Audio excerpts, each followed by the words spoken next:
So yesterday when I had posted on my LinkedIn saying 10-year government security bond mutual fund can actually give you more than what a corporate FD today gives you, a lot of people were confused and few of them messaged me saying, how is that even possible, Anand? A 10-year GSEC yield is today at about 7.3% and most of the good corporate FDs are giving about 8.5, 8.6 or 9% kind of a fixed return. So I thought I'll take some time and today explain you the concept which will help you to understand how this is possible in the next 2 or 3 years. The basic premise of this entire calculation is the relationship between bond price and interest rate movement.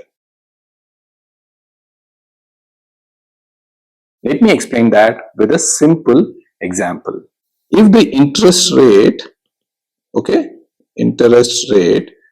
goes up, bond price will come down.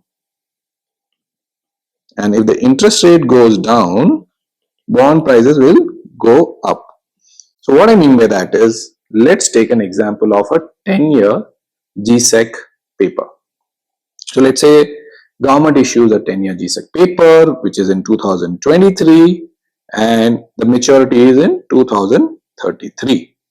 The government says, I will give you 7.3% yield, right, or a return.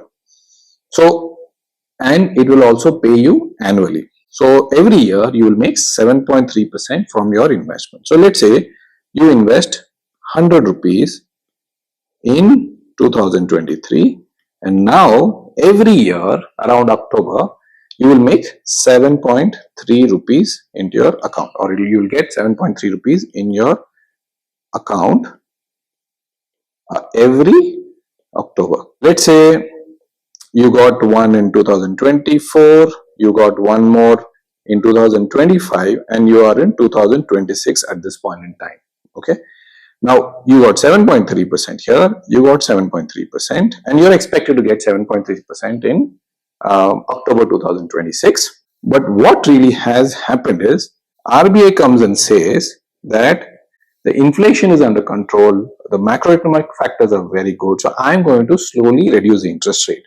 So it slowly reduced the interest from 7.3% to 6.3%, which is by 1% in the next 3 years from 2023. If the government issues a bond for 10 years, instead of giving 7.3%, it will give you 6.3% in 2026. If you invest another 100 rupees in 2026, right, you will make only 6.3%.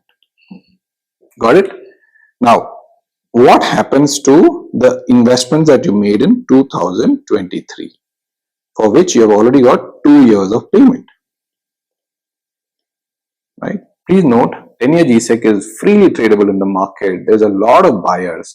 There are institutions, mutual fund houses, there are family offices, even individuals buying a lot of GSEC papers in the secondary market. So this 2023 is freely tradable, and now assume that you're in 2026. So someone comes to you and says, Anand, you have 2023 paper which is at 7.3% and now the maturity is in the next 7 years because you're in 2026 already, right?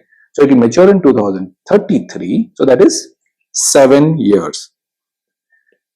Why? Because this will mature in 2033 and the year currently is 2026. Cool. So you have 7 years of maturity. Can you transfer the paper to me? You will say, well, I will transfer, but we need to strike a better deal. Primarily because the yield currently is only 6.3%. So what you will say is, just to keep it simple, this is not exact calculation, it's just a ballpark number. I have invested 100, okay? I have 7 years to go, right? And every year, if I transfer the money to you now, you will make 1% more because it's simple, right? Because now it's 6.3 and earlier it was 7.3. So you will say that I will transfer the bonds to you, give me 7% more, which is nothing but 7 years into 1% reduction in interest rate. So that is 7% more. So you'll say, Mr. X, please transfer 107 so that I can transfer the bonds to you. And let's say that the deal happens, and that's how you make this 100 plus 7% more in 3 years. You have got one payout in 2023. You have got one payout in 2024.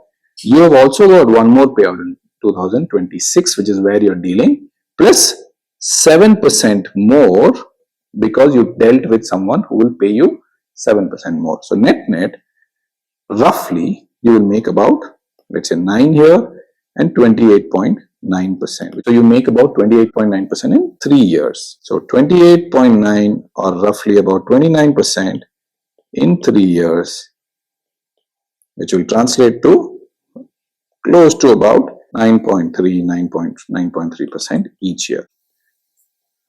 This is a rough calculation. As I said, situations can be different, the duration can be different. If the interest rate falls even more, you'll make a lot more. So, you need to put all these in place and then come back to a calculation. So what we believe is interest rates can come down by one quarter from here in the next 3 years, thereby giving you 10%, but not necessarily every year. At the end of 3 years, because of this deal that you do, you will end up making another 7-8%. I hope you understood this point. I know it's a little too much into calculation, but net, what you need to know is, let's say if you have a 10-year GSEC paper, look at the number of years to maturity. Let's say it is 7 years, 6 years, or 5 years, and multiply that by the interest rate movement, whether it is up or down, and that will be the additional impact on your bond prices. I hope you understood this point. Now you may ask, can this happen to corporate FDs also? Of course it can happen, but there are certain issues with corporate FDs. First is they are not tradable freely in the market like a GSEC. So there is no price discoverability. Nobody buys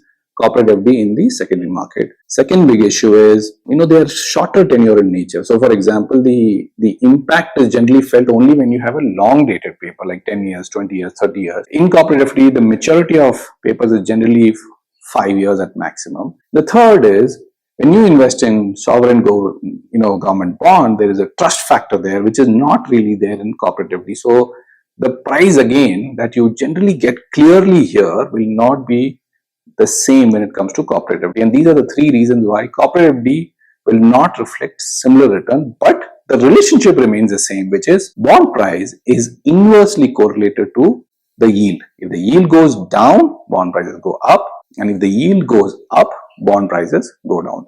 I hope I made this simple calculation easy for you. Please do let me know how you found this. Thank you. Happy investing.